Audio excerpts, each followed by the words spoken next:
Seieu i, si ho desigiu, cobriu-vos. És oberta la sessió.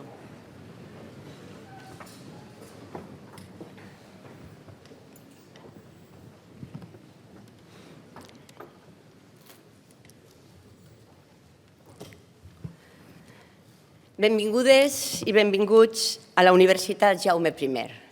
Comença l'acte solemne d'obertura del nou curs acadèmic 2025-2026 a la Universitat Jaume I.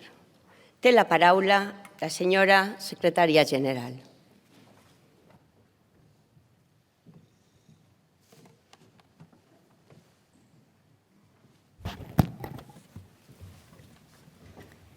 Rectora de la Universitat Jaume I, ministra de Ciència, Innovació i Universitats, rector de la UNED, rectora de la Universitat d'Alacant, rector de la Universitat Miguel Hernández, president del Consell Social, alcaldessa de Castelló, rector honorari de l'UGI, autoritats, comunitat universitària, senyores i senyors.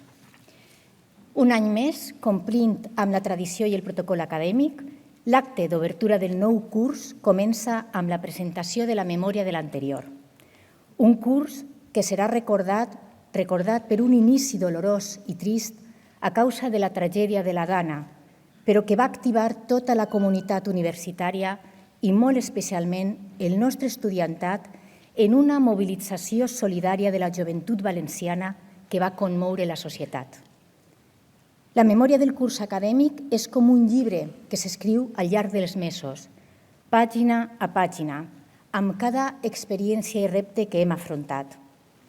Quan s'arriba al final del curs, aquesta memòria es converteix en un tresor de coneixement que portem amb nosaltres i ens ajuda a consolidar el projecte institucional de l'UGI al llarg del curs següent. Perquè, com diu Luis García Montero, conviene que seamos leales con los recuerdos que nos atan al futuro. La memoria se parece más a una partitura que a un desván. La memòria acadèmica i de responsabilitat social universitària 2024-2025, ja disponible en el web de la universitat, dona compte de les moltes actuacions realitzades durant el curs en un format abundant en xifres que no ha de ser un obstacle per apreciar el treball que reflecteixen aquests indicadors. Adquireixen, a més, una especial importància perquè són el fruit d'un esforç col·lectiu de les persones que integren la comunitat universitària. Gràcies al compromís i perseverança de totes elles, és possible avançar en el saber, en la qualitat de la docència i en els resultats de la investigació i la transferència amb una gestió eficaç d'uns recursos encara insuficients. El que el creixement de l'UGI estiga sent reconegut cada vegada que se'n sotmet a avaluació i comparació amb altres institucions té a veure amb aquesta aportació conjunta. Finalment, vull agrair la col·laboració dels serveis de l'UGI en la recopilació de les dades de la memòria i especialment el treball de l'equip de comunicació i publicacions. Correspon ara projectar el vídeo resum de la memòria, que espere que siga del vostre interès i que us anime a llegir-la íntegrament. Moltes gràcies.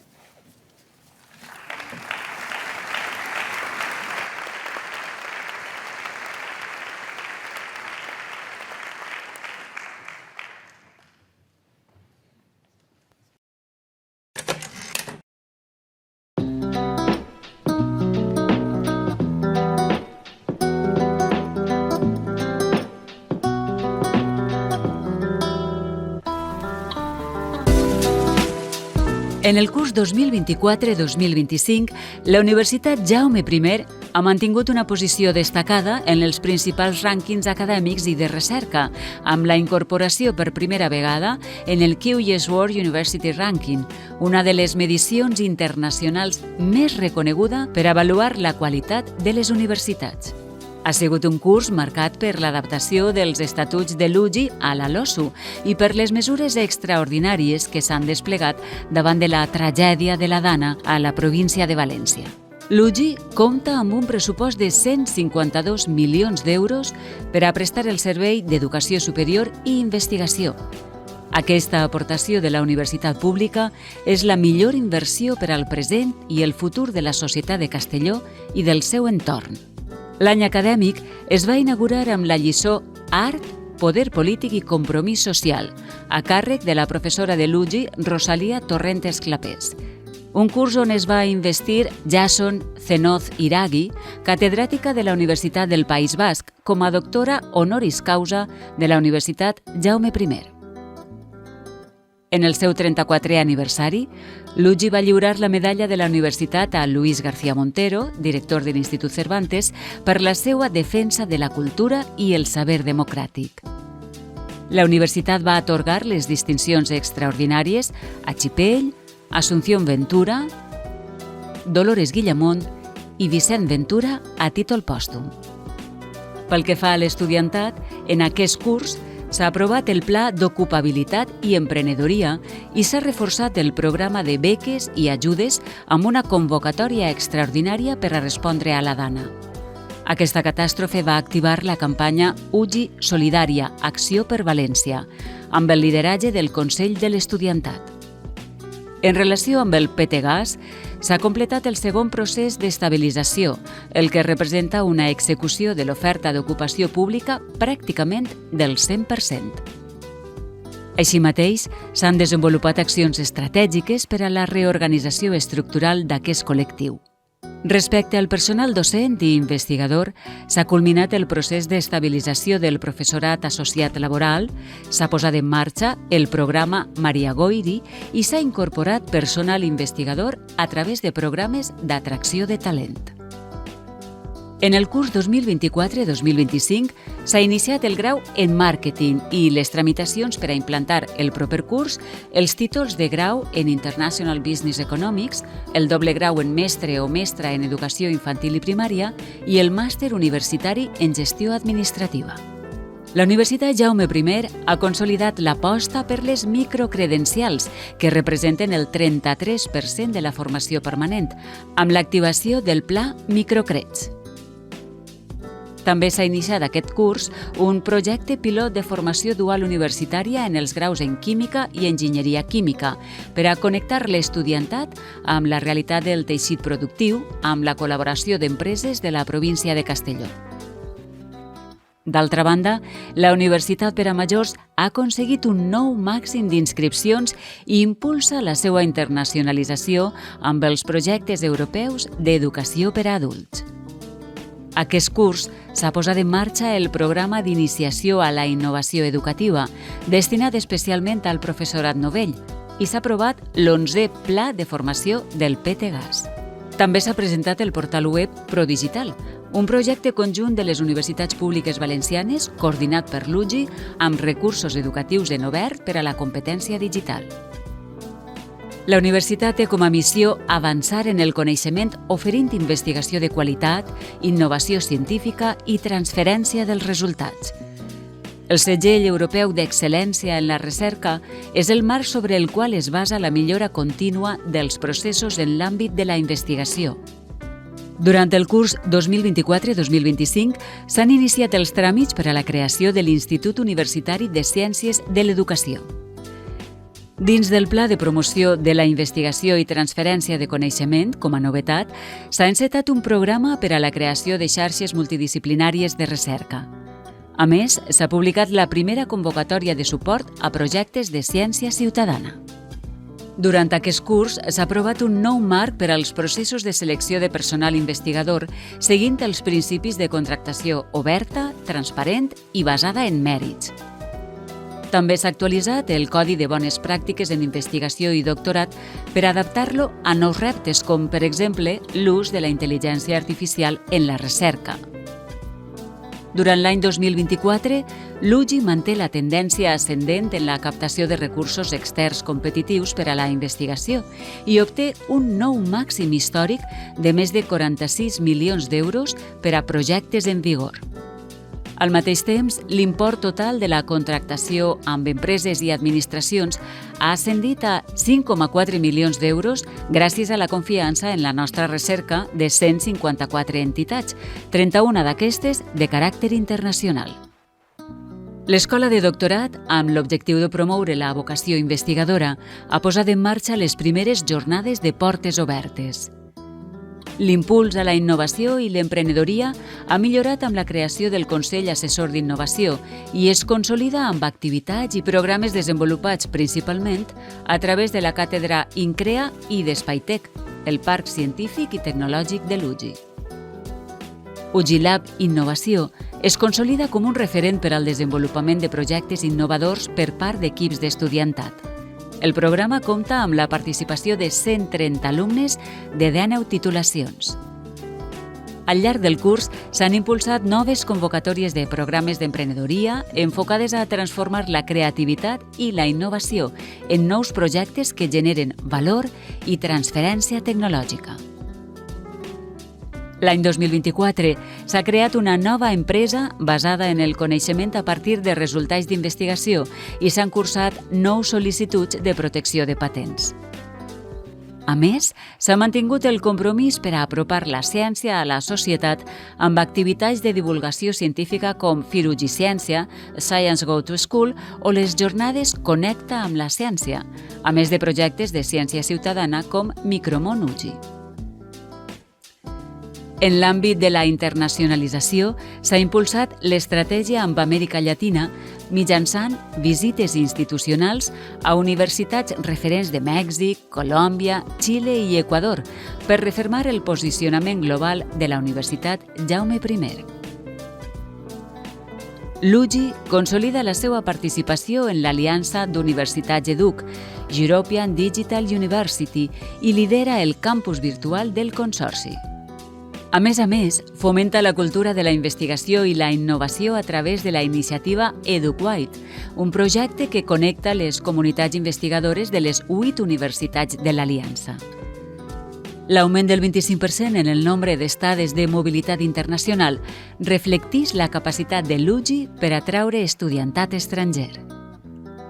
La Jaume I té una clara vocació de dinamitzador social, econòmic i cultural i de vertebració del coneixement al territori, gràcies principalment a les seus del programa Campus Obert i el programa d'extensió universitària.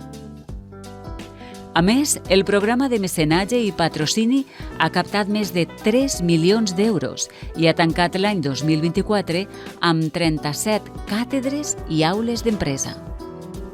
Aquesta connexió amb el territori s'enfortís amb els serveis que ofereixen la Fundació Universitat Jaume I Empresa, la Fundació General i la Fundació Isonomia en els seus diferents àmbits d'actuació.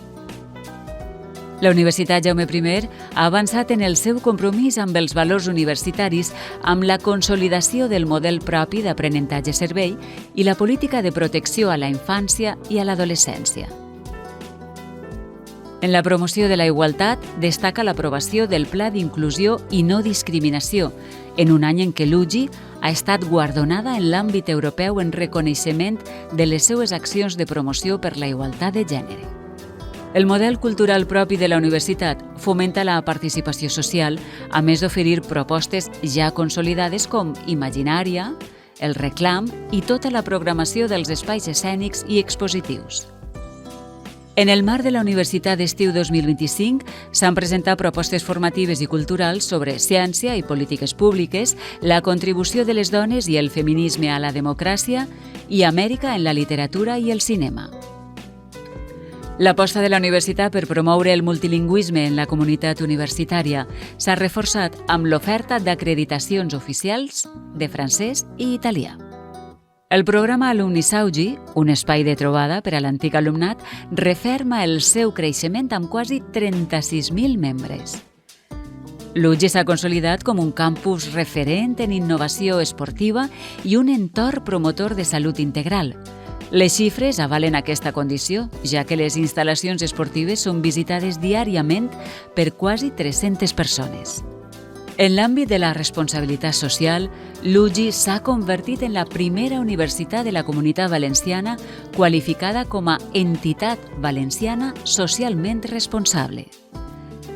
La transformació del campus i l'aposta de l'UGI per posar a l'abast del personal investigador els millors espais científics es mostra aquest curs amb la inauguració de l'edifici d'investigació 2, la finalització del nou Centre d'Innovació Educativa i Tecnologies Digitals i el projecte d'ampliació del Centre d'Investigació en Robòtica i Tecnologies Subaquàtiques, el CIRTESU. En l'àmbit de les infraestructures, s'ha instal·lat un nou parc solar a la zona esportiva i més punts de recàrrega per a vehicles elèctrics. A més, s'ha finalitzat l'adequació dels locals de l'Àgora per centralitzar tots els serveis d'atenció a l'estudiantat.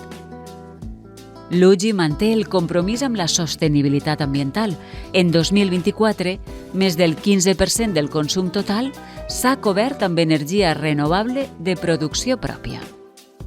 Pel que fa a la governança, s'ha culminat el procés de reforma estatutària amb la implicació de tota la comunitat universitària i s'ha incrementat la connexió amb la societat amb el suport del Consell Social. Aquesta memòria del curs 2024-2025 mostra l'impacte social del Pla d'Acció de Govern de la Universitat i com aquesta estratègia institucional reforça el lideratge de l'UGI en la docència, la investigació i la transferència del coneixement.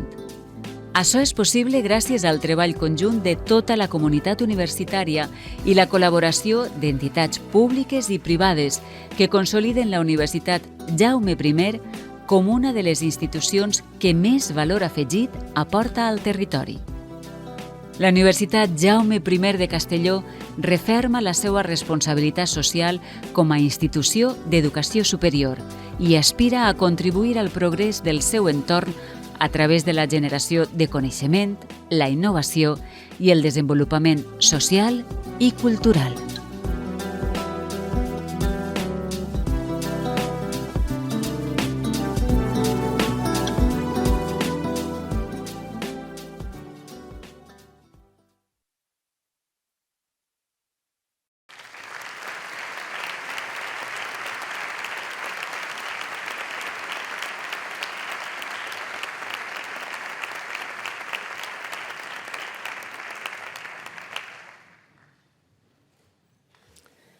A continuació, es lliuraran els Premis Extraordinaris de Doctorat i té la paraula la senyora secretària general.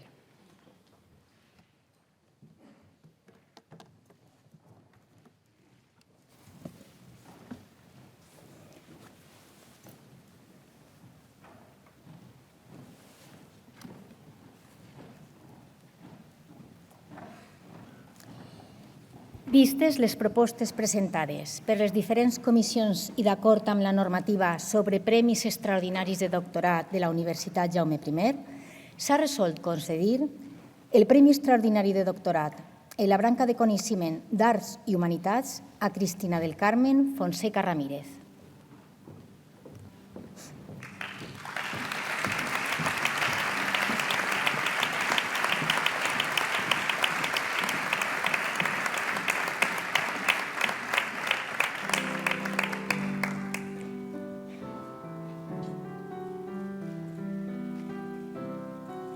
El Premi Extraordinari de Doctorat en la branca de coneixement de Ciències de la Salut a Irene Jaén Parrilla.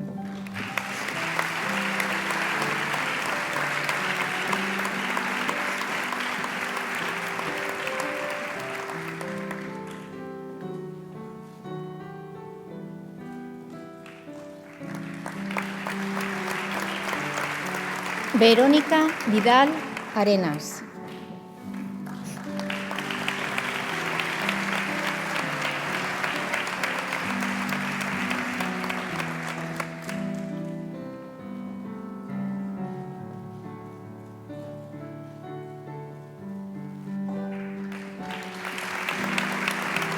El Premi Extraordinari de Doctorat de la branca de coneixement de Ciències Socials i Jurídiques a José María Fernández Llanes.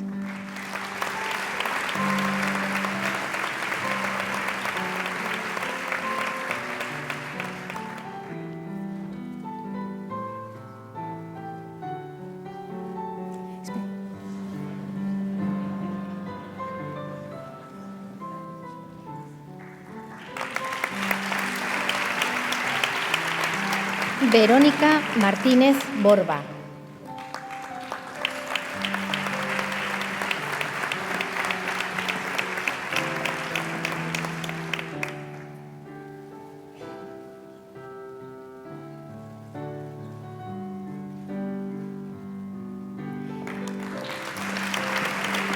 Irene Monzonís Cardà.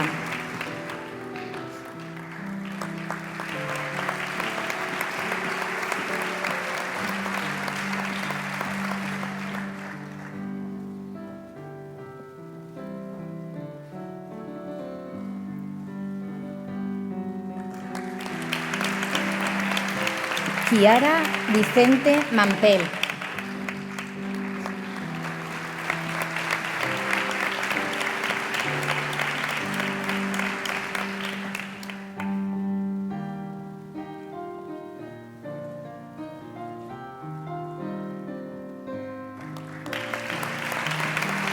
El Premi Extraordinari de Doctorat en la branca de coneixement d'Enginyeria i Arquitectura a Rubén Moliner Heredia.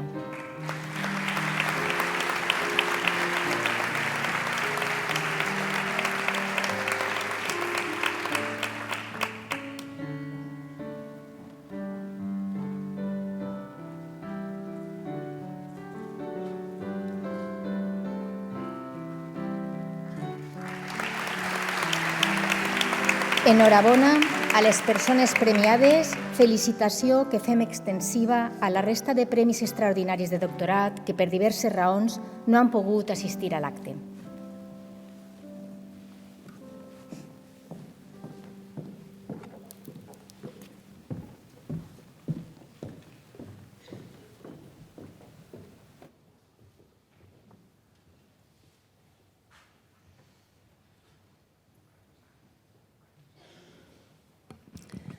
A continuació, té la paraula el senyor Antonio Barba Juan, catedràtic d'Enginyeria Química d'aquesta universitat, que pronunciarà la lliçó inaugural amb el títol Transformando la matèria, una mirada des de l'enginyeria química.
Bon dia.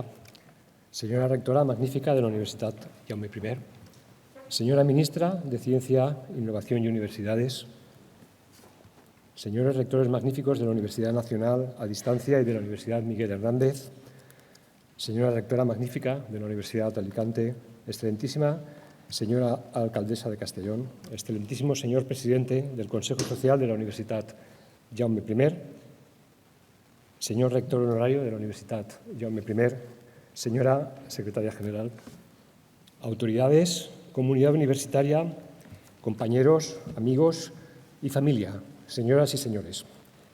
Como no puede ser de otra manera, agradezco a la señora rectora y a todo su consejo de dirección la confianza depositada, que espero no defraudar. Para mí es un privilegio y un gran honor impartir esta lección en tan solemne acto académico de la Universidad Jaume I, mi universidad, la que me ha permitido un desarrollo pleno como profesor y como persona. Es una gran responsabilidad que acepto gustosamente. El primer punto que me planteé fue elegir un tema sobre el que poder realizar esta disertación. La única opción que encontré es hablar de lo que humildemente algo se sabe, aunque solo sea por haber dedicado una buena parte de la vida a ello, es decir, de la ingeniería química. Empezaré por el principio, la ingeniería química. La palabra clave de este binomio es ingeniería, que deriva del verbo latino ingénero, crear y producir, y del nombre ingenium, inteligencia, talento. Podemos, pues, decir que la ingeniería consiste en la capacidad de crear y producir con inteligencia y talento. ¿Cómo? Mediante la aplicación de los conocimientos científicos a los procesos industriales de fabricación de bienes o de provisión de servicios. En particular, ¿de qué tipo de problemas industriales se ocupa la ingeniería química? De una forma sencilla, se puede decir que se ocupa de aquellos procesos industriales que transforman las materias primas en productos útiles mediante operaciones físicas y químicas. Aunque hay constancia de que algunos procesos químicos ya eran conocidos desde la antigüedad hasta la época preindustrial, no se puede hablar estrictamente de industria tal y como la entendemos actualmente. Es en el siglo XVIII cuando confluyen dos hitos claves con clara repercusión en el advenimiento de los procesos industriales en los que se transforma la materia. La enunciación de la Ley de Conservación de la Materia por Antoine Lavoisier en su Tratado Elemental de Química, publicado en 1789, y la invención de la máquina de vapor como fuente de energía mecánica, patentada en 1769 por James Watt, propiciando la revolución industrial, inicialmente en Gran Bretaña, y produciéndose el nacimiento de la que se considera la industria química moderna. La revolución industrial provocó grandes cambios en los siglos XIX y XX, y no solo tecnológicos, sino económicos y sociales, consolidándose en el mundo occidental las sociedades liberales y capitalistas. La necesidad, pues, de producir bienes capaces de satisfacer la demanda creciente de la sociedad de consumo derivó en un considerable aumento de las industrias transformadoras de la materia, como pueden ser el refino del petróleo, la fabricación de plásticos, la producción de fármacos y un largo etcétera. El crecimiento continuado de la industria química a finales del siglo XIX evidenció la necesidad de crear un cuerpo de doctrina capaz de formar a personas, ingenieros, cualificados para diseñar, hacer operar y gestionar adecuadamente las industrias químicas. Al profesor Davis se le considera el padre fundador en Gran Bretaña de la disciplina denominada ingeniería química, impartiendo por primera vez un programa de ingeniería química en 1887 en el Instituto de Ciencia y Tecnología de la Universidad de Manchester y publicando en 1901 el Handbook of Chemical Engineering, considerado como primer libro de texto fundacional de la ingeniería química. Unos pocos años después, en 1922, se reconoce también en Gran Bretaña ya la profesión de ingeniero químico, creándose la Institution of Chemical Engineers, que actualmente cuenta con más de 30.000 miembros distribuidos en 114 países. Casi de forma simultánea, solo un año después, en 1888, en Estados Unidos, el profesor Norton lanza el primer grado de Ingeniería Química en el Massachusetts Institute of Technology, MIT. En 1894 se incorporan el profesor Walker y en colaboración con Lewis, McAdams y Gilliland también publican el primer libro de texto en Estados Unidos, Principles of Chemical Engineering. Y en 1908 se crea el American Institute of Chemical Engineers, que en la actualidad cuenta con más de 60.000 miembros distribuidos en 110 países. Es así como la ingeniería química, en los inicios del siglo XX, consigue el reconocimiento como rama de ingeniería dedicada a la industria del cambio químico. Sin embargo, en la Europa continental, la ingeniería química no se desarrolla como disciplina independiente hasta finales de la Segunda Guerra Mundial. Y en España no es hasta 1992 cuando, con un notable retraso de más de un siglo, inveterada costumbre de nuestro país cuando se trata de ciencia y tecnología, repito, no es hasta 1992 cuando se comienza a impartir la titulación de Ingeniería Química. Bien es cierto que con anterioridad a esa fecha se impartían los conocimientos propios de la misma en las facultades de Ciencias Químicas y en las escuelas técnicas superiores de ingenieros industriales. Tras este largo recorrido de casi 140 años, la concepción de la ingeniería química ha ido evolucionando en la medida que han aparecido nuevos productos y nuevos procesos de producción. Varias definiciones de la ingeniería química se pueden encontrar a lo largo de la literatura del último siglo, pero todas coinciden de una manera explícita o implícita en los siguientes puntos. Primero y principal, la ingeniería química se ocupa del desarrollo de procesos en los que se trata la materia para modificar su composición, su estado físico o su contenido energético, y también se ocupa del diseño y operación de las plantas industriales de producción. Segundo, todos los procesos constan de sucesivas etapas físicas y químicas. Tercero, las ciencias químicas, físicas y biológicas, junto con las matemáticas, constituyen su base. Y finalmente, también son fundamentales ciertos conocimientos de economía e ineludible la actuación con ética y responsabilidad ante los desafíos sociales, ambientales y económicos. Permítanme que muy brevemente les presente un ejemplo para entender mejor lo que se conoce como proceso industrial químico. La fotografía muestra una típica planta industrial química. Un observador ajeno visualiza una serie de construcciones verticales, otras esféricas y muchas conducciones. Sin embargo, un profesional de la ingeniería química visualizará un conjunto de operaciones individuales consecutivas. Supongamos, por ejemplo, que en esa planta se produce butadieno, que se utiliza para fabricar caucho, que todos utilizamos en las ruedas de nuestros coches, por ejemplo, y diversos tipos de plásticos. El butadieno es un gas a temperatura ambiente que se obtiene por deshidrogenación catalítica del butano.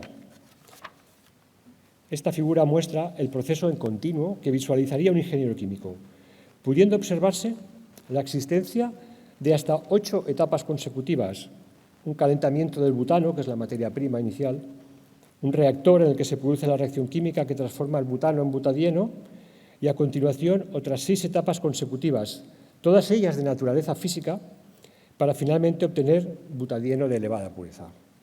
Pues bien, no solo este ejemplo mostrado, sino cualquier proceso de fabricación para transformar la materia se puede descomponer en etapas sucesivas, la mayoría de naturaleza física, que a su vez son comunes a muchos procesos, lo que facilita su sistematización.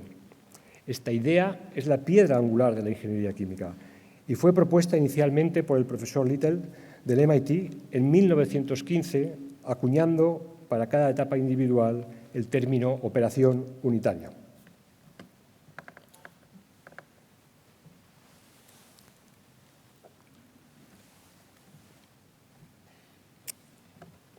La noción de que cualquier proceso industrial en el que se transforma la materia está constituido por una serie de operaciones unitarias puede aplicarse no solo en la industria química tradicional, sino a otros sectores industriales como la metalurgia, la tecnología de alimentos, la biotecnología, la producción de fármacos, el tratamiento de vertidos y residuos y un largo etcétera.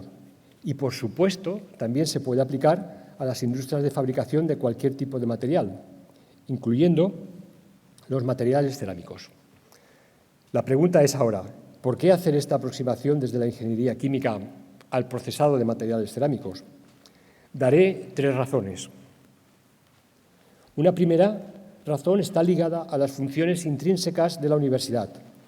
La Ley Orgánica del Sistema Universitario de 2023 ya en su preámbulo indica que docencia, investigación y capacidad de compartir y transferir ese conocimiento constituyen funciones centrales de su actividad, entiéndase de la actividad universitaria.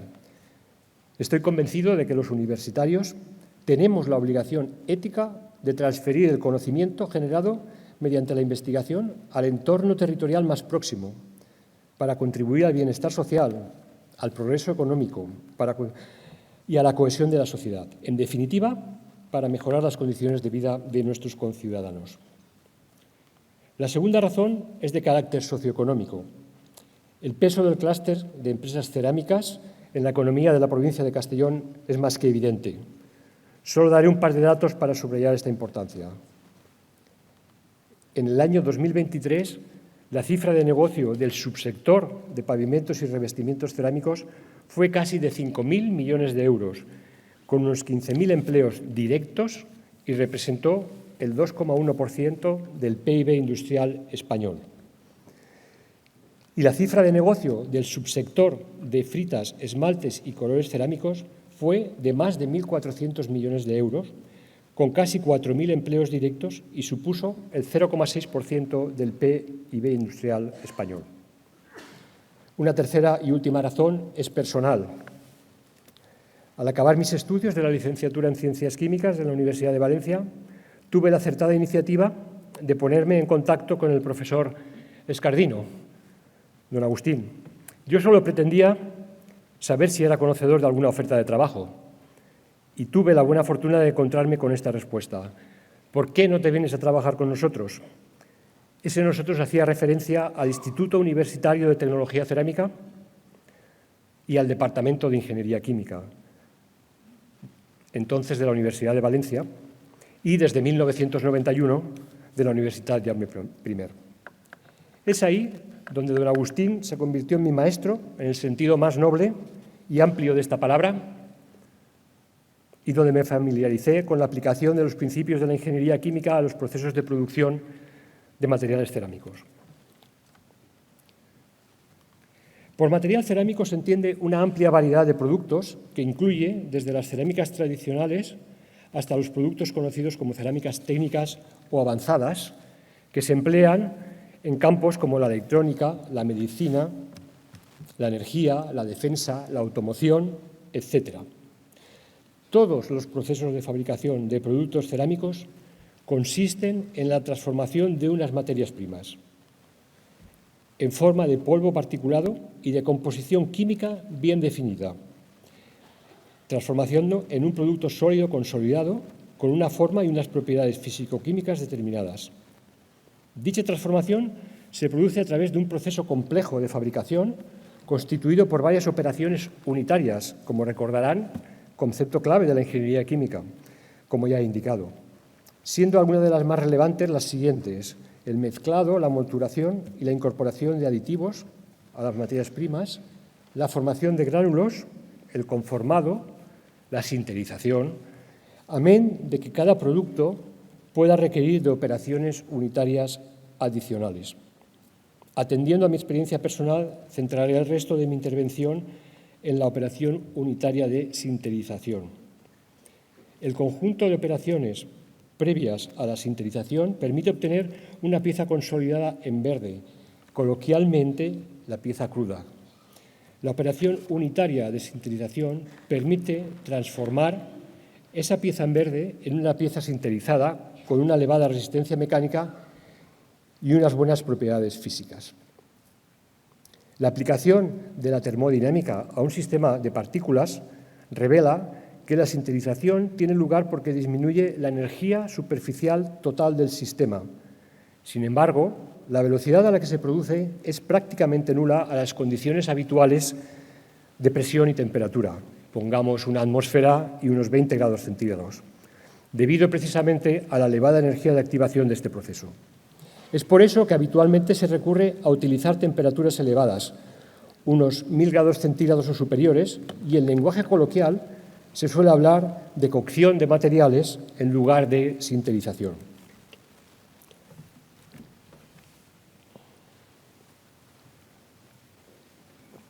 Pero, ¿es realmente la única opción la aplicación de temperaturas tan elevadas? El profesor Barsu apuntaba ya que si existiera algo así como el santo grial de la ciencia del procesado cerámico, probablemente sería cómo obtener sistemáticamente la densidad teórica a la temperatura más baja posible. Yo no sé si existe el santo grial, pero lo que sí sé es que la investigación científica está permitiendo desarrollar nuevas técnicas de sintetización a temperaturas muy bajas, para las que ya no resulta adecuado emplear el término de cocción, sino el de sinterización. En esta figura se muestran diferentes técnicas de sinterización, dependiendo de la temperatura y presión aplicadas. Modificando ambas, la sinterización tiene lugar a una velocidad razonable. Puede observarse que la técnica conocida como sinterización en frío, CSP, por las siglas en inglés del Cold Sintering Process, Opera a temperaturas inferiores a 300 grados centígrados y presiones que podrían llegar hasta 1 gigapascal. 1 gigapascal es aproximadamente 10.000 veces la presión atmosférica. Se trata de una técnica muy novedosa que estamos desarrollando en nuestros laboratorios como alternativa a las técnicas convencionales de sinterización a alta temperatura. Presenta, entre otras, la ventaja de un consumo específico de energía del orden de 100 veces menor que la sinterización convencional a alta temperatura, disminuyendo de forma notable las emisiones de gases de efecto invernadero, lo que la convierte en una de las técnicas más sostenibles del momento. A pesar de su aparente simplicidad, la sinterización en frío es un proceso complejo en el que están implicados mecanismos de transferencia de materia.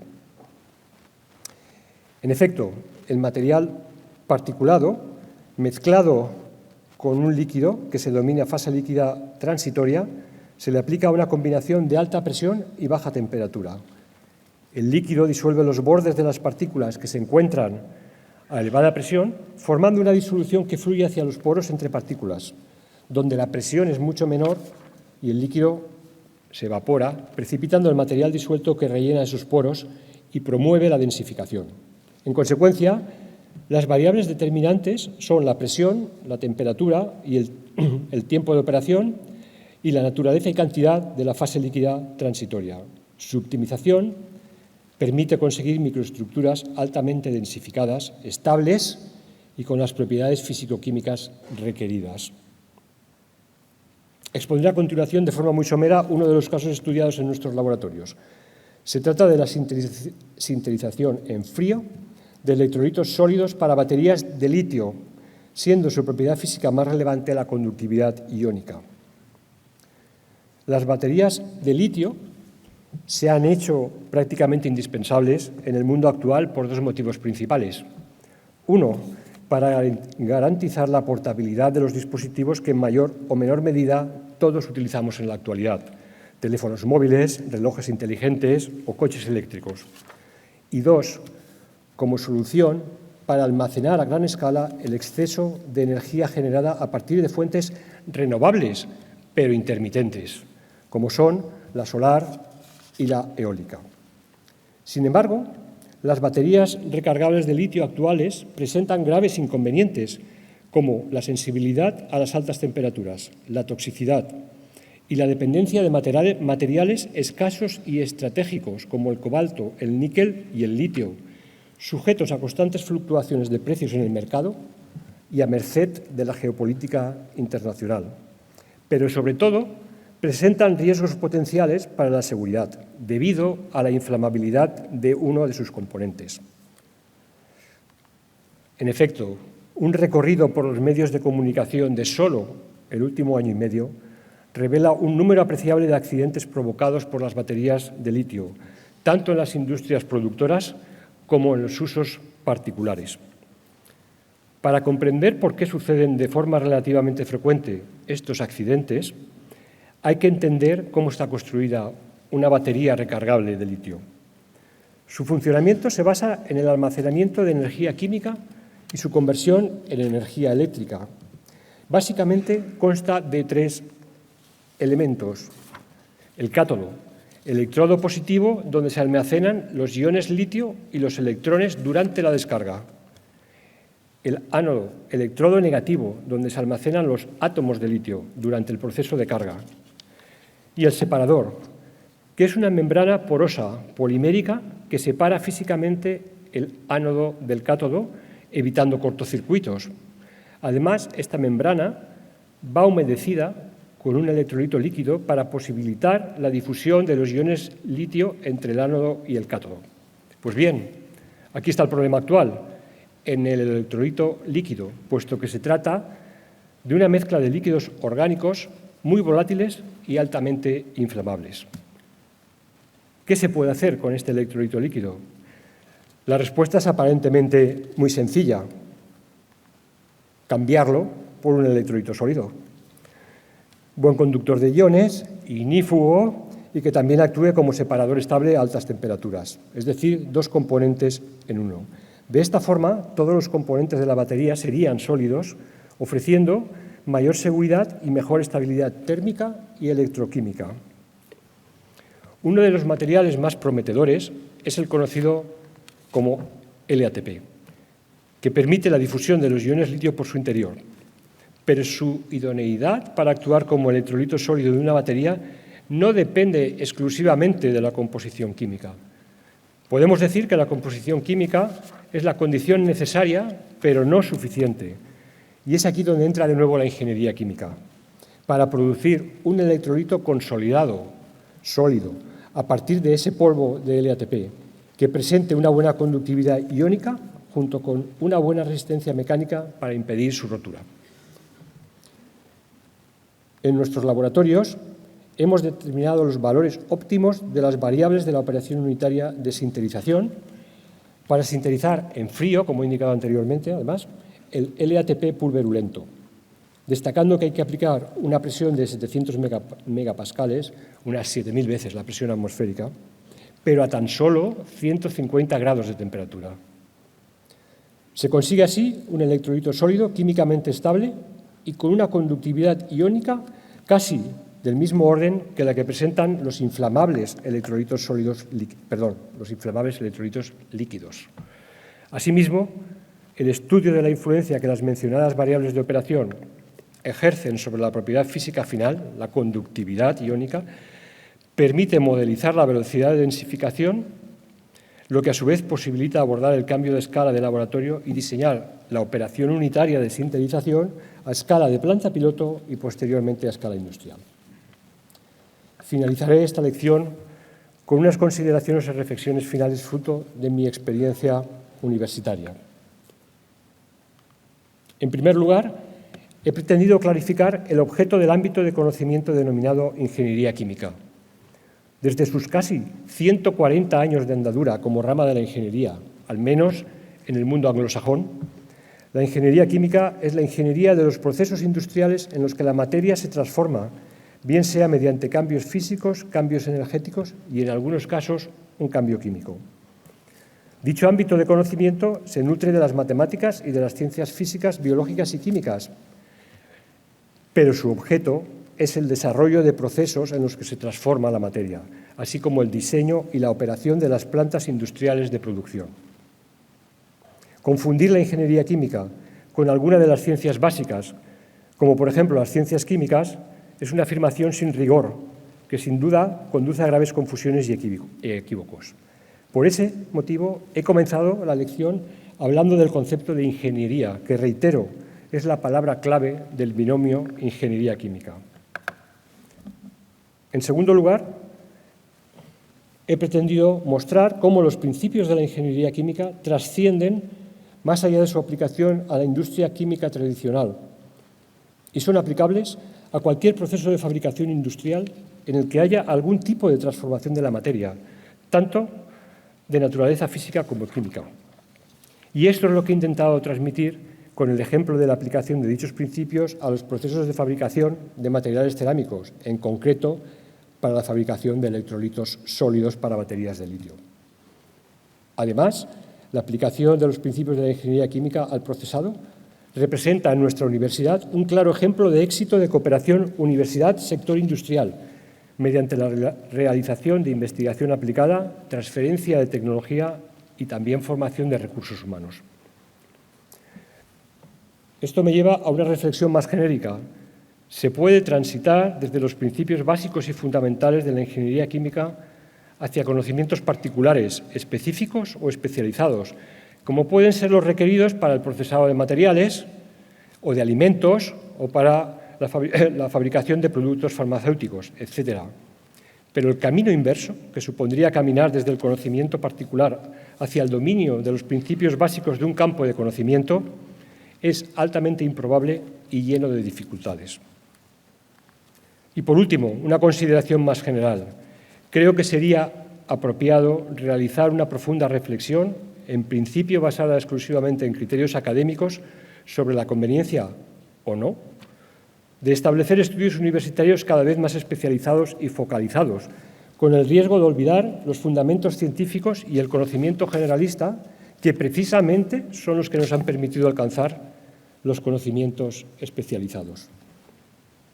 Finalmente, estimo que la formación universitaria no debería acabar con la transmisión de los conocimientos específicos de un determinado campo.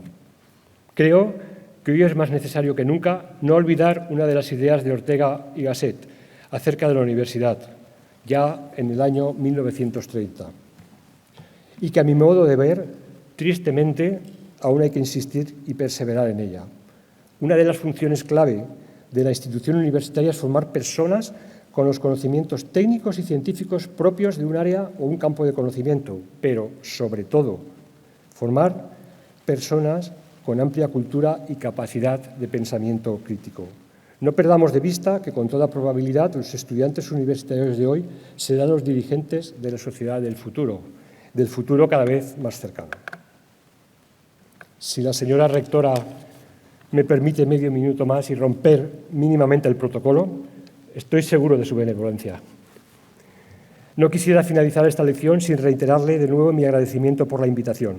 Querida Eva, muchas gracias por tu confianza. Y extenderlo a cuantas personas a lo largo de mi trayectoria vital han hecho posible que hoy esté aquí. Gracias a mi maestro y a todos mis compañeros del área de conocimiento de Ingeniería Química, a los que están y a los que han estado. Gracias por haberme enseñado y por haber compartido este camino. Permitidme una mención especial a mi compañero y amigo, el profesor Juan Carlos Jarque, que está atravesando una delicada situación personal y al que le deseo de todo corazón una pronta recuperación. Gracias a todos los compañeros de la universidad, profesorado y personal técnico, con muchos de los cuales he trabajado codo con codo durante muchos años. Gracias a mis amigas y amigos, muchos de ellos aquí presentes. Gracias por vuestra amistad, sin duda uno de los bienes más preciados. Y, por supuesto, mi agradecimiento inmenso a toda mi familia y muy especialmente a mi mujer Cristina por su continuo apoyo, comprensión y paciencia durante toda una vida. Y a mi hija Marina, no puede estar hoy aquí. Sin duda, el mejor regalo que me ha dado la vida. Muchas gracias por su atención.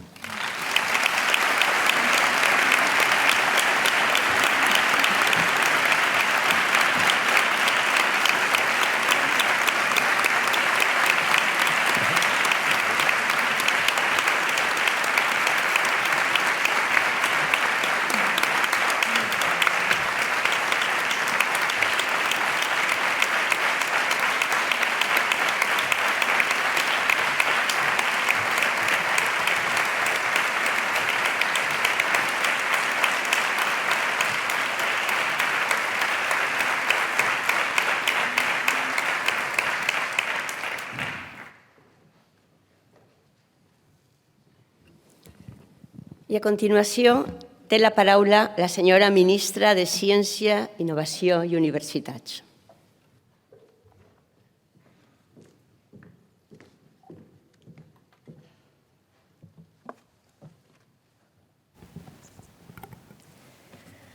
Rectora magnífica de la Universitat Jaume I i presidenta de la Conferència de Rectors de les Universitats Espanyoles de la CRUE.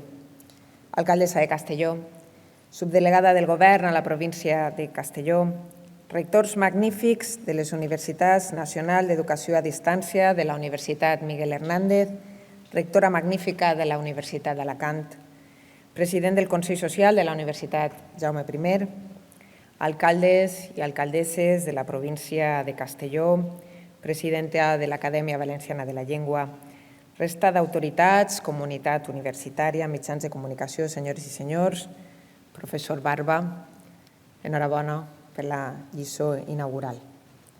Molt bon dia a tots i a totes. És per a mi un orgull acompanyar-vos de nou a l'inici de curs universitari de la Universitat Jaume I. Gràcies per la calidesa sempre del vostre acolliment. Estic a casa, a la meva terra, i això sempre es nota. Des de fa més de 3 dècades, 34 anys ja, sou un motor de transformació per a la comunitat valenciana, per a aquesta província, per a aquesta ciutat, però també per a tota Espanya. De lideratge en investigació, en transferència i en la capacitat de retindre el millor talent de la nostra terra i d'atraure el talent internacional. I amb un setxell propi que vos situa en la primera línia de les transformacions del nostre sistema universitari. La millor manera de descriure este setxell és senzillament la vostra curiositat sense límits, amb la renovació de l'ensenyança per a que escolte el seu temps, una oïda sempre atenta a reptes de la nostra societat en el segle XXI, perquè reptes són enormes. Vivim una època complexa, marcada per llums i ombres. Patim avui, per descomptat, el sofriment de la població palestina. En estos quasi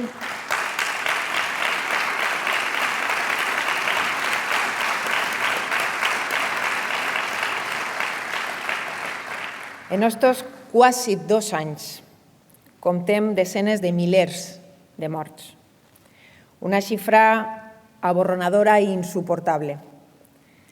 Homes, dones, xiquetes, xiquets, patint cada dia un drama terrible. I en aquestes ocasions no podem mai mirar de reüll. Hem de mirar la realitat de front i estar al costat correcte de la història. Vull recordar que en aquest moment, en aquest context històric, la universitat també és un espai per a la pau.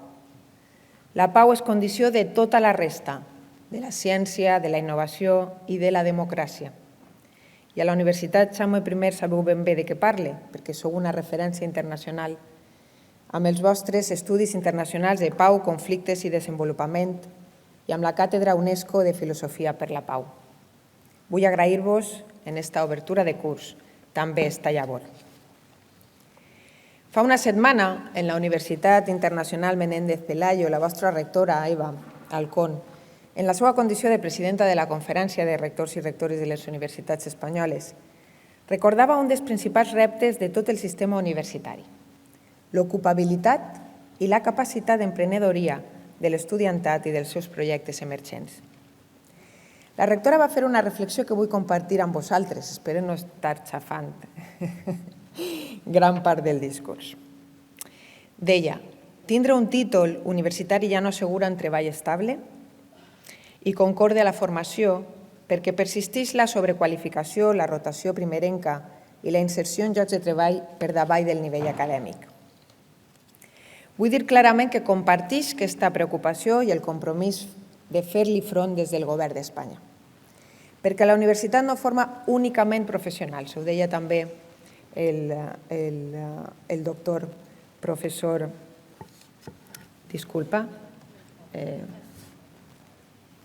Barba, perquè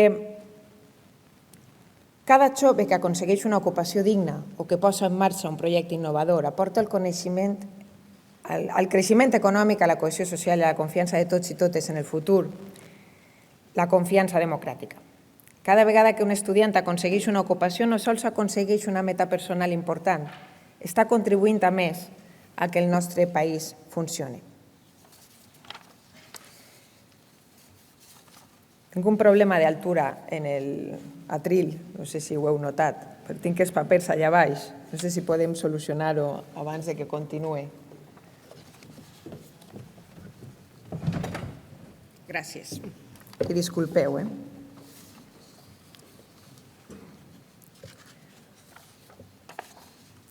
Seguint amb el que deia la rectora i amb aquesta primera reflexió, vull compartir una reflexió també que considero molt important per a la justícia social i l'esperança dels i les joves en el futur. Quan els joves deixen de creure en la igualtat d'oportunitats, deixen de creure en la pròpia democràcia. El 1958, el sociòleg Michael Young va inventar la paraula meritocràcia. No la va inventar com un elogi, sinó com un advertiment. Alertava d'un perill, que és que el mèrit es convertirà en la coartada d'un sistema injust en l'excusa d'una èlit, que lluny de corregir desigualtats servirà per a justificar-les. Eixe risc continua viu. Vull ser clara, el mèrit no existeix sense igualtat d'oportunitats i és precisament la universitat pública la nostra principal ferramenta per a garantir que l'ascensor social i la igualtat d'oportunitats continuen funcionant.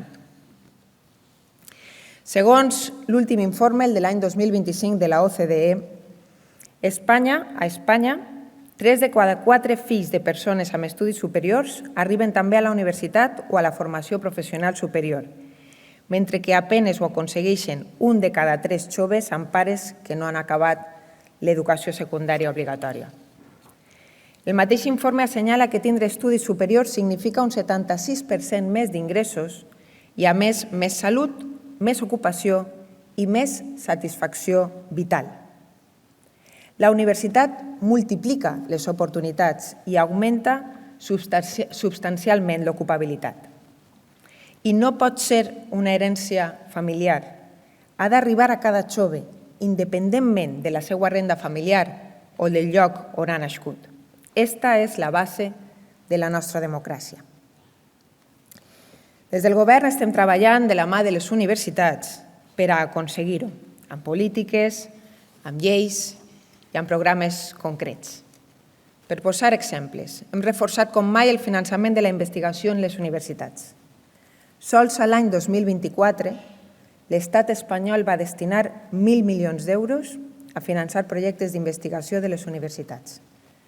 Això suposa, en comparació a l'any 2018, un augment del 80%. Mai abans havia existit un esforç d'esta magnitud. I també hem fet un pas històric per a reduir la temporalitat i rejuvenir les plantilles del nostre professorat universitari. Perquè amb el programa Maria Goiri, per primera vegada des de la transferència de competències en matèria universitària, el govern d'Espanya ha finançat de manera directa el salari de professionals a la universitat.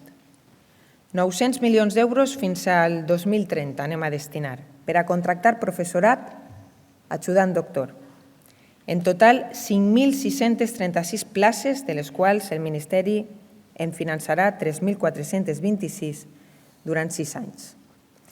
Només a la Comunitat Valenciana, per exemple, són 107 milions d'euros, un 12% del total, i això implica la creació de 707 noves places. Espanya és avui un país que crea ocupació qualificada, ocupació impulsada per dones i joves, gràcies també a aquesta inversió i a aquesta aposta sense precedents en ciència i en coneixement. I no és casualitat. És el fruit d'una decisió política, la de posar la ciència i la universitat en el centre, la de triar el coneixement com a estratègia de país. Per això mateix, perquè fem el que cal, és necessari recordar que aquest projecte de país sols tindrà èxit si és compartit. La meva feina avui és apel·lar a aquells que tenen les principals competències en matèria universitària per a que treballen amb la mateixa ambició i la mateixa confiança en les nostres universitats públiques. Estem complint de llarg en la part que ens pertoca, però no podem suplir la falta de compromís dels governs autonòmics. Han de complir amb la seva responsabilitat sense més excuses, perquè les universitats públiques continuen asfixiades financerament i les comunitats autònomes que en són responsables del seu finançament només cobreixen al voltant del 84% de la despesa corrent de les seues universitats. Vull recordar que les comunitats autònomes avui en dia compten amb un 50% més de finançament que abans que el president Pedro Sánchez arribara al govern. I no és un increment menor, un 50%. Des de l'any 2018 hem transferit com a govern d'Espanya a les comunitats autònomes 300.000 milions d'euros més que amb l'anterior govern. Així que és un deure de corresponsabilitat que aquesta inversió, aquesta transferència de diners del govern d'Espanya a les comunitats tinga la seva traslació en la transferència de més diners de les comunitats autònomes a les nostres universitats públiques. No podem permetre que es freni el motor d'ascensor social, de transferència de coneixement i de lideratge investigador que representen les nostres universitats. Reclame el compromís dels qui tenen les competències constitucionals precisament en el seu finançament. Una competència que garanteix la riquesa del nostre sistema universitari i que no pot ser mai una excusa per a promocionar un programa de privatització i de desmuntatge de les nostres universitats públiques. Perquè sense un finançament adequat, les universitats públiques no podran millorar la seva qualitat com és desitjable. i molt menys adaptar la seva oferta i ampliar el nombre de places que ofereixen als nostres joves. Vull donar-vos la dada del curs 2024-2025, perquè el nombre d'estudiants universitaris va marcar un rècord històric, quasi 1.830.000 estudiants. És un 18% més sols en una dècada, el que és una molt bona notícia. Aquest increment d'estudiants respon normalment a la incorporació a les universitats de les dones i també dels fills i filles de la classe treballadora del nostre país. Però aquest augment del nombre d'estudiants està sent absorbit quasi totalment per les universitats privades. Durant l'última dècada, el nombre d'estudiants en universitats públiques ha crescut només un 1,5%, mentre que en les privades ha crescut un 110%. Com a resultat, les universitats privades estan augmentant cada vegada més la seva quota. En 2024-2025, quasi el 30% dels alumnes s'han matriculat en universitats privades, enfront del 15% de fa una dècada o del 15% del que ocorreix a Alemanya. Estic molt preocupada per aquesta situació, per la situació que travessa la universitat pública al nostre país, perquè ja no podem parlar sol de beques per ajudar als nostres estudiants. Si tenim rècord històric en beques universitàries, això també és cert, des del Govern d'Espanya estem fent la major aposta de mai. Per exemple, 1.169 milions d'euros sols en 2024. Mai s'havia fet un esforç tan gran. Avui, un de cada 3 estudiants comença el grau amb una beca o amb una ajuda pública. Però encara que les beques puguen suposar 3.000, 4.000 euros, és impossible estudiar si no tenim suficient matrícula en la universitat pública per atendre la demanda històrica que hi ha d'universitaris. Les universitats acaben havent de tancar la matrícula de graus d'alta demanda amb unes notes de tall altíssimes, no perquè les universitats siguin elitistes, com diuen alguns, ni perquè no vulguin acollir més talent, sinó per la seva incapacitat financera per a oferir més places i més matrícula als nostres joves. De manera que, amb aquest infrafinançament que pateixen les universitats per part de les comunitats autònomes, podríem veure'ns en 10 o 15 anys amb professions en les quals només han pogut estudiar els que comptaven amb la butxaca dels seus pares o dels seus familiars per a fer-ho. I per això, com a ministra d'Universitats, demane, li pregue, li exigisc a les comunitats autònomes que aquesta xifra històrica que estan rebent de finançament per part del Govern d'Espanya, repetisc, un 50% més, la destinen i la prioritzen en les universitats públiques, perquè en això ens juguem el futur, així a Castelló, a tota la comunitat valenciana i a tot el país. Senyores, senyors, vull recordar-los que són precisament les universitats públiques les que major importància tenen per al desenvolupament d'una Espanya més valuosa. Són el nostre bressol d'un talent que es basa en la igualtat d'oportunitats i són el principal laboratori d'innovació i d'investigació al nostre país. Perquè a Espanya no pot haver-hi universitats que no investiguen, que no facin transferència de coneixement o que s'hagin creat amb informes de qualitat en contra. Ho dic molt conscient així a la Universitat Jaume I perquè en poc més de 3 dècades heu consolidat una estructura investigadora d'excel·lència amb més de 180 grups i 15 instituts universitaris que capteu cada any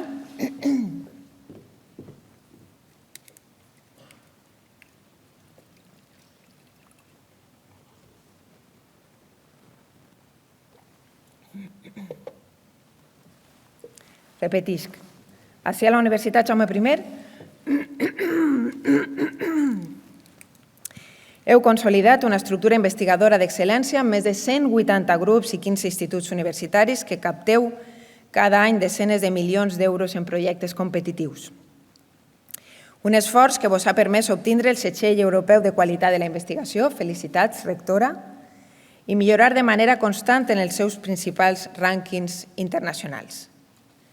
Vull recordar-vos així el nostre compromís, el del Govern d'Espanya, el Govern de Pedro Sánchez, per a garantir que les universitats seguiu convertides en aquest eix d'ascensor social i que aquelles institucions que se denominen universitat no siguen purs negocis, que no siguen màquines expendedores de títols, sinó centres de coneixement i d'investigació al servei del país. Volem el mateix per a totes, que complisquen amb els criteris de qualitat homologables als dels països més avançats i que responguen a la seva verdadera missió com a motors de talent, investigació i progrés social. Per això, en un dels pròxims Consells de Ministres, aprovarem un Real Decret que reforça les exigències de qualitat de totes les universitats, les públiques i les privades. I repetisc, no es tracta d'enfrontar públiques i privades, és una defensa del sistema en el seu conjunt, de la seva qualitat i del seu prestigi. I així parem un fenomen que amenaça amb devaluar el nostre sistema universitari. Així donem seguretat a les famílies i reconeixem a rectors i a les rectores que cada dia s'esforcen per a millorar les seues universitats. I així reafirmem un principi essencial a Espanya. L'educació superior no es compra, es mereix, s'estudia i es construeix amb talent i amb esforç. Rectores, rectors, alcaldes, alcaldesses, comunitat universitària, acabe no sense abans dirigir-me a la rectora de la UCI. Estimada rectora, benvolguda Eva, duguem 2 anys intensos treballant juntes, tu com a presidenta de la CRUE i jo com a ministra. Avui inicies el curs amb el que tancaràs la teua etapa com a rectora i, per tant, també com a presidenta de la CRUE. Però encara ens queden uns mesos per davant. A les dues ens agrada exprimir el temps. Molts projectes compartits que veuran la llum, reivindicacions que han sigut històriques del món universitari i que duran el teu nom i la teua empenta. Perquè els projectes, en gran mesura, són persones. I tu eres una persona compromesa, lleial, lluitadora, amb molts valors i conviccions que has dut per senyera. Com a presidenta de la CRUE representes a totes les universitats i als seus rectors i rectores, però per davant de tot et representes a tu mateixa. Ha sigut i és un enorme plaer i ha estat un aprenentatge treballar amb tu. Seguim per la universitat. I no vull acabar tal com començava la secretària de la UCI, sense referir-me a la Dana, una tragèdia d'origen climàtic. O dic sí a la Casa del Coneixement. Hem de lluitar contra el canvi climàtic i també contra el seu negacionisme. O dic sí, en la Casa de la Societat. Hem d'estar sempre del costat de les víctimes, sense excuses. I ho dic sí, en la Casa del Pensament Crític. Hem d'exigir i defensar la veritat i reprovar la mentida.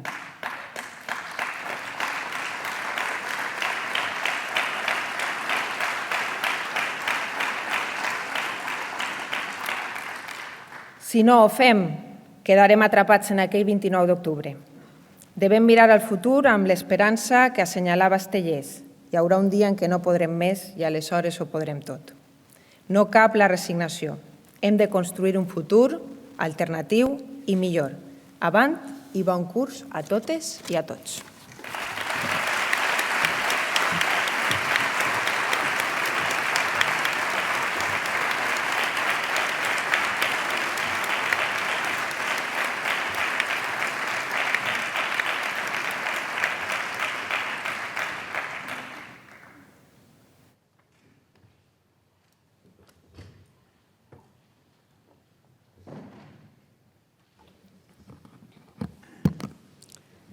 Ministra de Ciència, Innovació i Universitats, rector de la UNED, rectora de la Universitat d'Alacant, rector de la Universitat Miguel Hernández, alcaldessa de Castelló, president del Consell Social, rector honorari del BUGI, secretària general, presidenta i membres de l'Acadèmia Valenciana de la Llengua, representants del Congrés, del Senat i les Corts Valencianes, subdelegada del Govern, presidència de l'Audiència Provincial i subdelegada de Defensa, direccions generals i territorials, representants del Consell Jurídic Consultiu i del Comitè Econòmic i Social, diputades, diputats provincials, autoritats municipals, militars i policials, Consell Social, president del Consell de l'Estudiantat i Consell de l'Estudiantat, medalles UGI i distincions UGI, secretària general de la CRUE,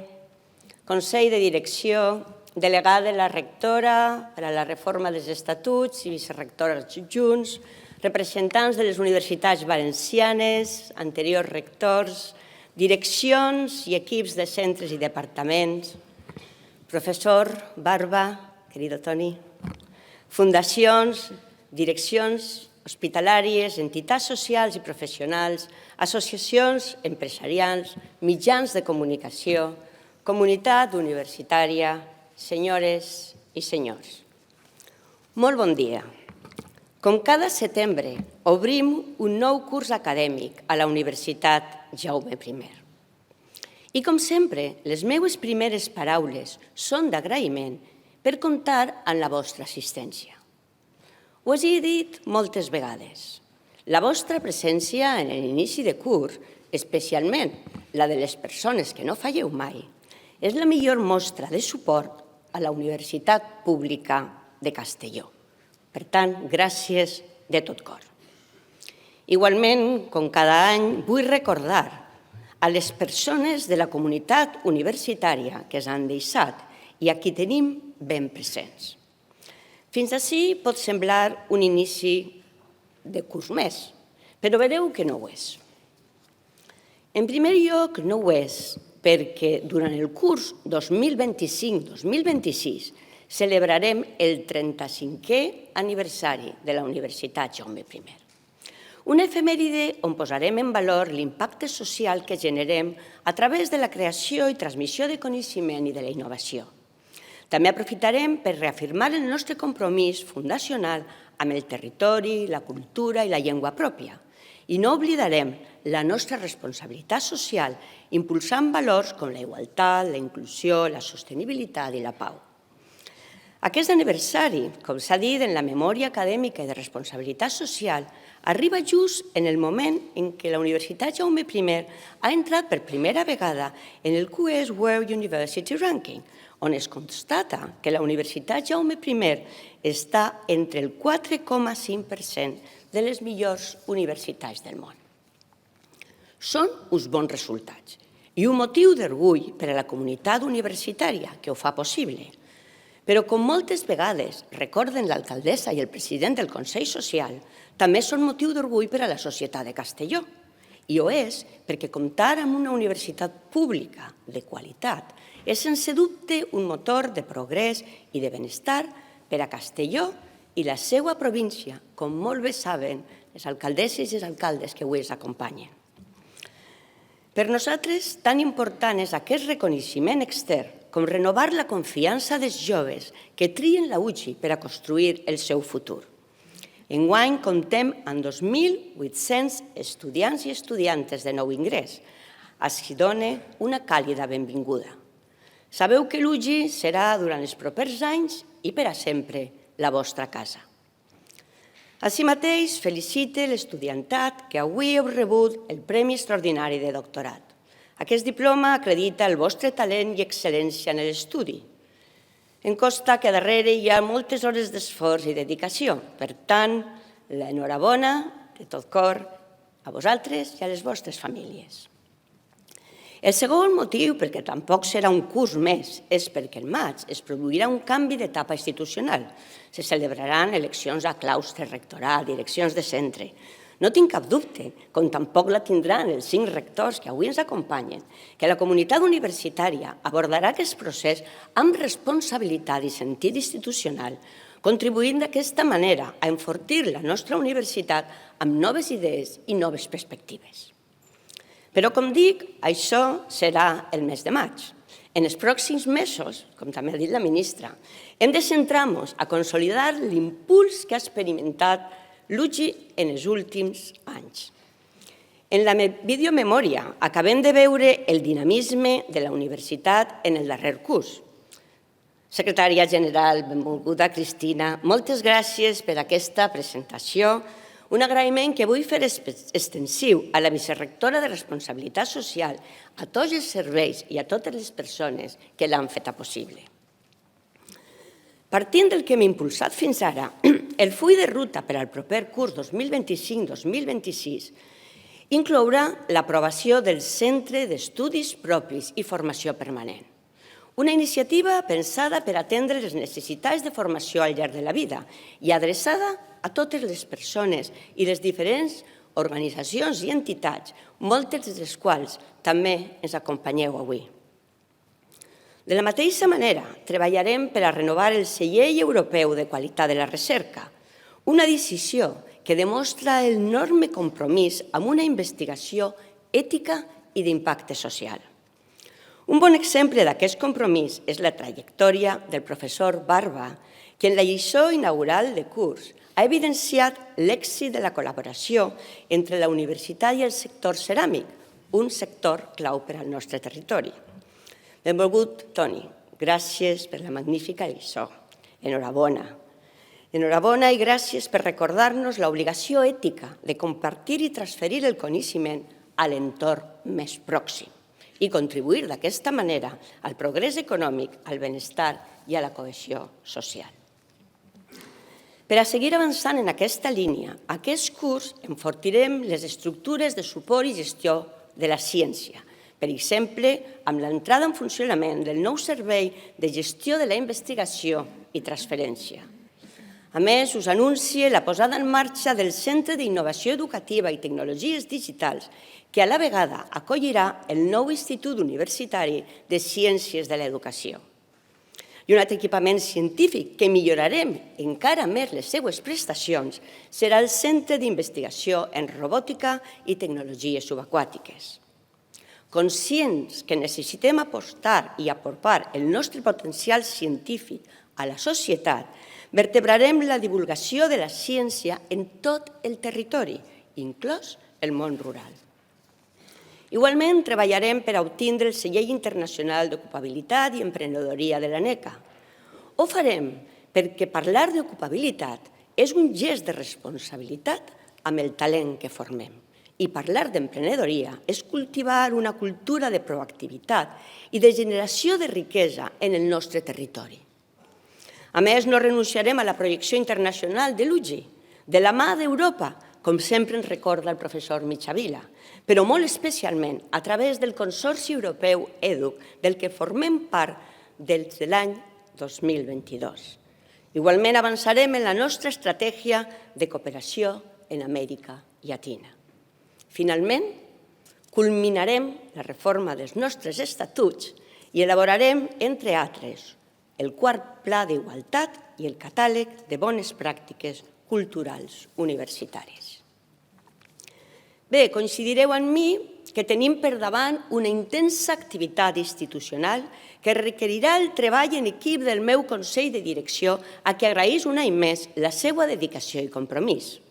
Afegís un sentit d'agraïment a tot el personal de la UGI, PDI, PTGAS, centres, departaments, serveis, fundacions, Consell Social, Consell de l'Estudiantat, agents socials, empreses, entitats col·laboradores. Gràcies per contribuir a fer l'UGI que nosaltres volem.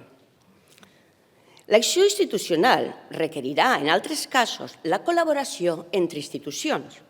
Sabeu molt bé que a l'UGI tenim voluntat de treballar des de la corresponsabilitat i en tenim bons exemples. El treball conjunt entre la Generalitat Valenciana i l'UGI va permetre finalitzar fa uns anys la Facultat de Ciències de la Salut i ara ha permès construir l'edifici d'investigació i el Centre d'Innovació Educativa i Tecnologies Digitals. Vull agrair al director general que avui ens acompanya, vull agrair-li perquè com a universitari entén les necessitats de la Universitat Jaume I i ens ajuda en la mesura de les seues possibilitats i també des de la seva responsabilitat en l'administració autonòmica. Un altre exemple d'aquesta col·laboració el trobem en el programa Maria Goiri, impulsat pel Govern d'Espanya i en el que posteriorment s'afegiran la Generalitat Valenciana. Aquesta iniciativa ha suposat la incorporació de talent i relleu generacional al sistema universitari espanyol que tant de temps veníem reclamant. Gràcies, ministra, per escoltar a CRUE i acompanyar a les universitats en els reptes que tenim per davant. La teua presència, un any més, en aquest acte és una mostra del teu suport i acompanyament. A més de la col·laboració entre administracions, l'acció institucional que us comentava es desplegarà en un context molt singular. Per exemple, aquest és el primer any en el que el nostre estudiantat de Ciències de la Salut no tindrà la preferència en l'assignació de pràctiques docents a l'Hospital Provincial. És per això que des de la Universitat Jaume I estarem atents perquè l'aplicació del nou conveni de la Conselleria de Sanitat no limite els drets formatius del nostre estudiantat. També cal assenyalar que una vegada més iniciem el curs sense un instrument de finançament de les universitats públiques valencianes.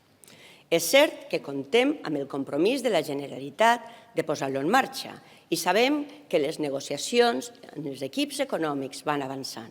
Però també és cert que fa massa temps que les universitats valencianes estem reivindicant un finançament just i sostenible. Des de l'UGI actuarem amb lleialtat institucional per signar un acord que aporta estabilitat al sistema universitari públic valencià, però al mateix temps serem ferms per a garantir els recursos necessaris per al funcionament de la Universitat Jaume I. Com saben, els meus col·legues, querido Ricardo, querido Juanjo, y la rectora de la Universidad de Alacant, querida Amparo, a quien agradezco que hayan hecho un hueco en su agenda. Com ells ben saben, ens preocupa també quan i com arribar a l'1% del PIB en la inversió en universitats o com fer front a la dificultat de l'estudiantat per accedir a residències i lloguers universitaris i, especialment, com garantir que la universitat pública continuï sent un ascensor social. Mireu, no hi ha cap dubte que la universitat és una institució transformadora. Per tant, entenguem-la com un bé comú al servei de la societat, del seu progrés i del benestar de la gent. I, a més, tractem-la com es mereix, d'acord amb aquests principis. No apostar per la universitat pública suposa hipotecar la confiança dels joves i, per tant, el futur de la societat. Una situació especialment greu en el moment històric que estem vivint. Dic això perquè assistim amb estupor al qüestionament de valors democràtics, a l'augment dels discursos de por i d'odi, a l'expansió de fake news. Aquesta és una realitat que es interpel·la a totes i tots. L'escriptor valencià Rafael Sisbert ho va plasmar encertadament en la seva novel·la Crematori, on afirmava: «Cuando las ideas no te dejan ver la realidad, no son ideas, son mentira». Davant d'aquesta realitat, vull insistir en el fet en que aquest curs acadèmic la universitat no pot viure aliena al que passa al seu voltant. La ciència, la innovació, la cooperació, la solidaritat, els valors compartits són el millor instrument, no sols per a garantir el progrés econòmic que parlava abans, sinó també, i no és una qüestió menor, per a preservar el model social de convivència. I és així on les universitats tenim un paper essencial. Alguns diuen que es tracta de tornar a guanyar. Jo us diria que sí, però no amb les armes, la guerra i la destrucció. Es tracta de tornar a guanyar amb el desenvolupament del coneixement científic, amb l'ensenyament i aprenentatge dels valors democràtics, amb el respecte i aplicació dels drets humans que, recordem, es van establir després de la Segona Guerra Mundial perquè el seu error no es tornara a repetir mai. No fan falta aclariments als fets que estem vivint.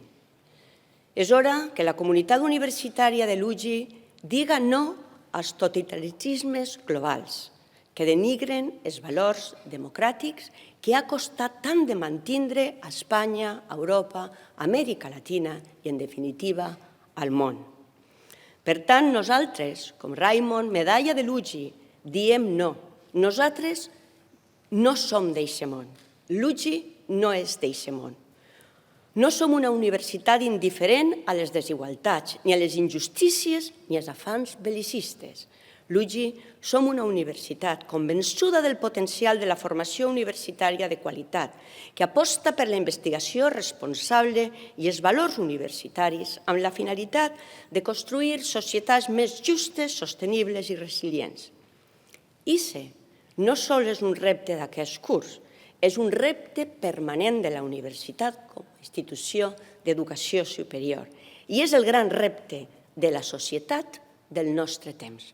Moltes gràcies, bon curs i fent ús de les facultats que m'han estat conferides, declare obert el curs 2025-2026 a la Universitat Jaume I.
És closa la sessió.